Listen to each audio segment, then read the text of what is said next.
everyone, welcome back. We're back 2 days in a row. We're doing good. We're getting ourselves out there. All right, today we're going to talk about the Yeti and Bigfoot. And I've got a story, and this takes place in 1959 in Russia. All right. And it has to do with 9 disappearing hikers. These hikers were missing for at least 4 days before the government started looking for them. Really? The investigators found an empty camp area that looked disheveled. Like there was things thrown everywhere at this camp area, but no hikers. There was no hikers at the camp area, and once the investigation started looking into the camp area, they found their food. So it looks like they were eating at the time, and their shoes were all lined up in the tent. But the very unusual thing is they had cut themselves out of the tent from the back. So they were in the tent, something happened that made them cut themselves out of the tent from the back.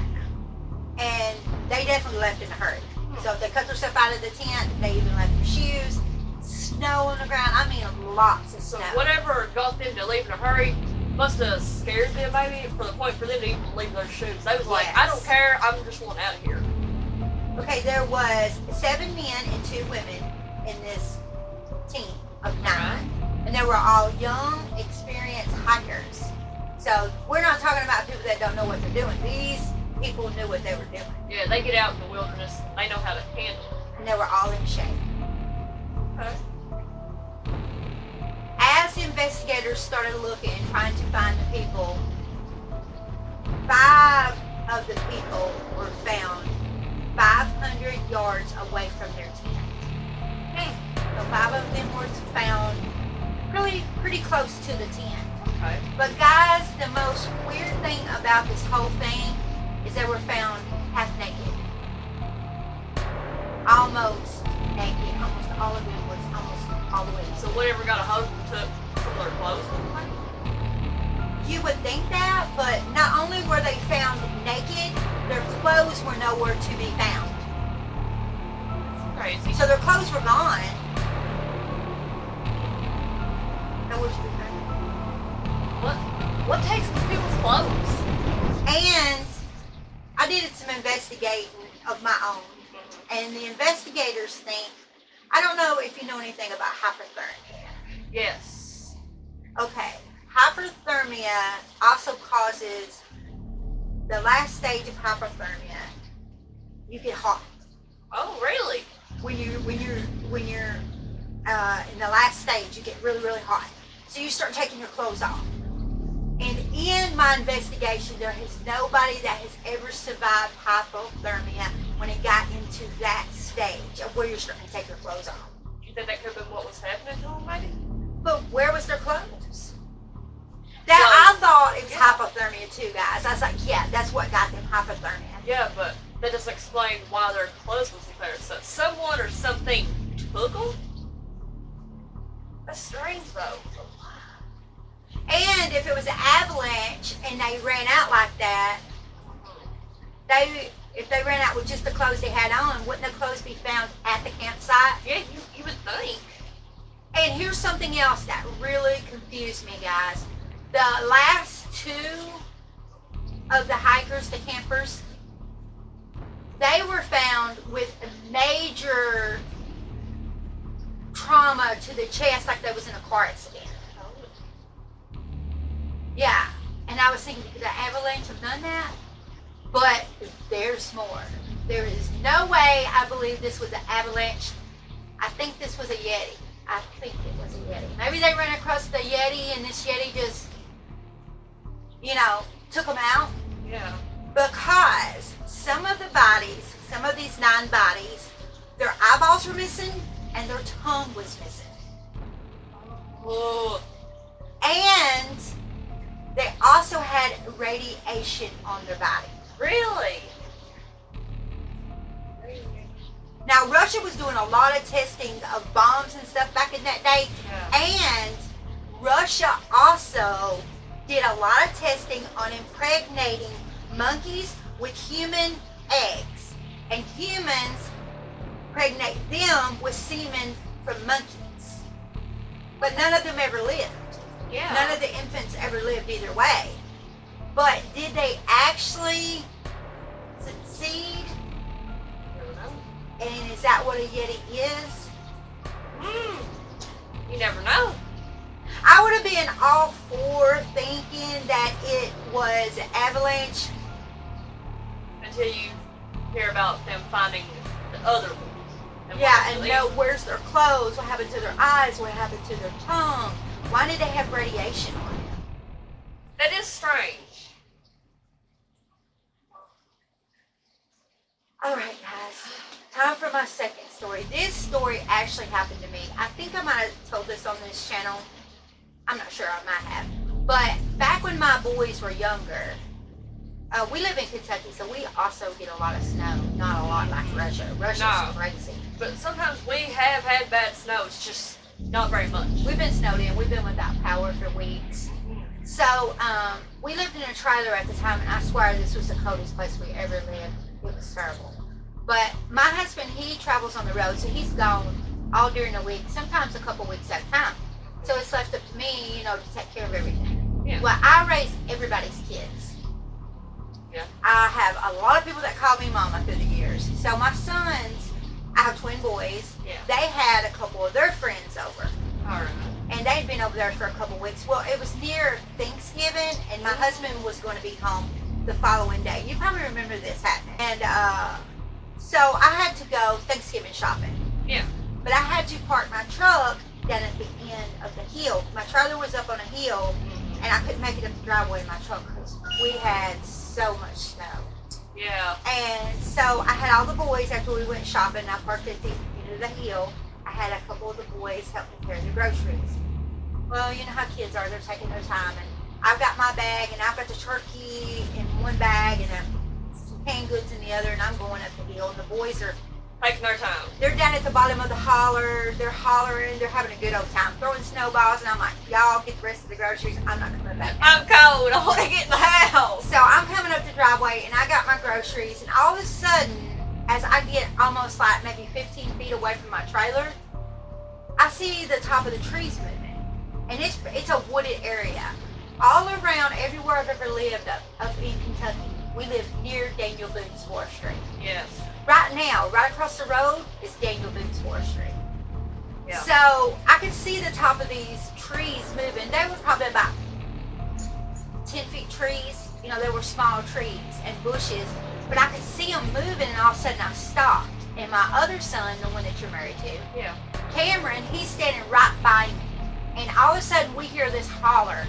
And the closest thing, and trust me, I have looked, guys, I have looked to see what this noise is compared to. The closest thing that I could possibly find that sounds almost like it was an elk. But it didn't really sound like an elk, but it was almost like an elk. And when that noise, when this thing started to holler, it like vibrated your chest. Like That was loud. you knew that there was something big coming towards you. You could see the trees moving, and the chest, it made your chest vibrate. Ugh. So, girl, guys, I dropped my turkey. I looked at my son, and I was thinking, I've got kids at the bottom of the hill. Yeah. I could even go in the trailer and leave them to defend for themselves. There was no way that was going to happen. No. So I dropped my turkey, and I was like, whatever it is, maybe you'll eat my turkey. Yeah. And I take off running back down the hill to my kids. And I was like, everybody stick together. And a couple of the kids were like, we heard that, Mom. We heard that. And they're like, I wonder what it is. And I looked at my other son, and he's like, Mama, maybe it was an elk. We've never seen elk. Yeah. But they say it's in Kentucky. So I was like, telling everybody, stay together. And I was like, maybe whatever it is won't mess with us because there's like 6 of us. Mm-hmm. And we was all together, and I picked my turkey up, thank God, whatever it was, it was still my turkey. And then we all went in the house. I was locking every door. I was telling my husband, when are you coming home? Because I'm scared to death. Yeah.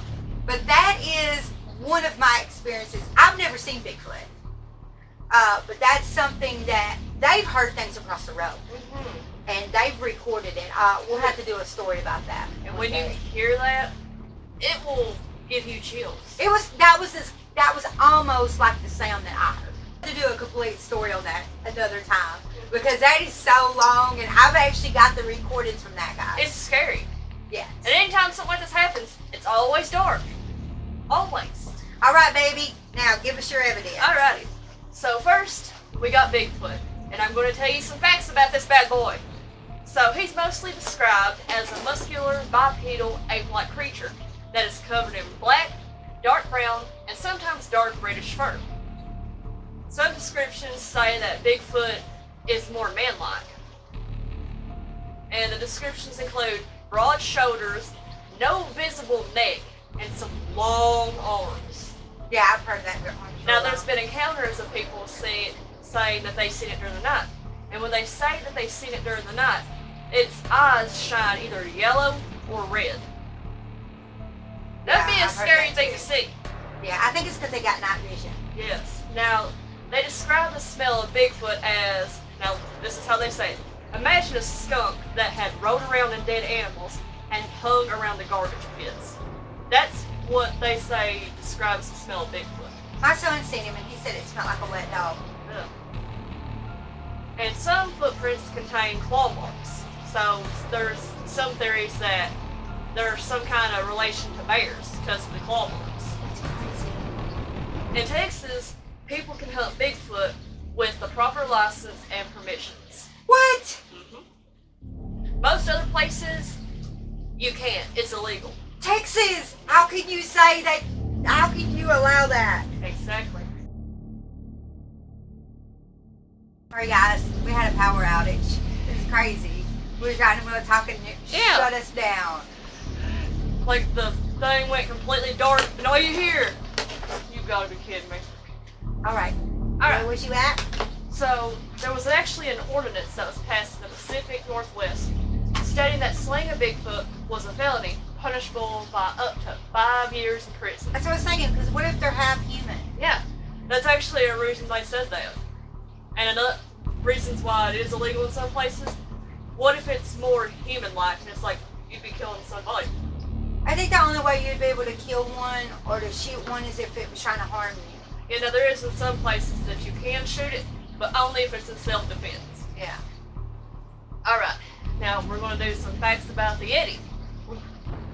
And just like Bigfoot, it's an ape-like creature, except this one inhabits the Himalayan mountains. Known as the abominable snowman, and it is covered in brown, gray, or white hair. They scare me. Gray. They scare me worse than Bigfoot. Now, it's sometimes depicted with large, sharp teeth. Now, in Tibetan lore, there's 3 main varieties of Yeti. The first one being the Nayamo. It has black fur, it's the largest and the most fiercest. And this bad boy stands 15 feet tall. Oh my god. Pretty big, man, Jim. That means he would be as tall as his ceiling, probably. Yeah. Next, we have the Chuti. They are 8 feet tall, and they live 8,000 to 10,000 feet above sea level. Could you imagine? And this one, I don't know if I'm pronouncing it right, but I'm going to try. The Rain Shem Bombo. It has reddish brown fur, and it's 3 to 5 feet tall. Oh, it's a little fella. Yeah, compared to the other 2. I really wouldn't want to counter that first one. And now I actually have an encounter. It's not as scary as Mama's, but it's actually been proven to be true. Tell us, guys. Alrighty. In March 1986, a hiker named Anthony Woolridge, he was hiking in the Himalayas. He saw a creature that he thought was a Yeti, and it was standing in the snow near a ridge about 500 feet away.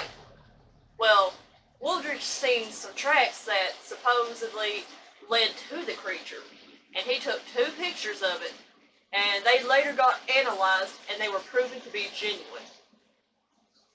How big was it, I wonder? I have no idea, but how awesome is that?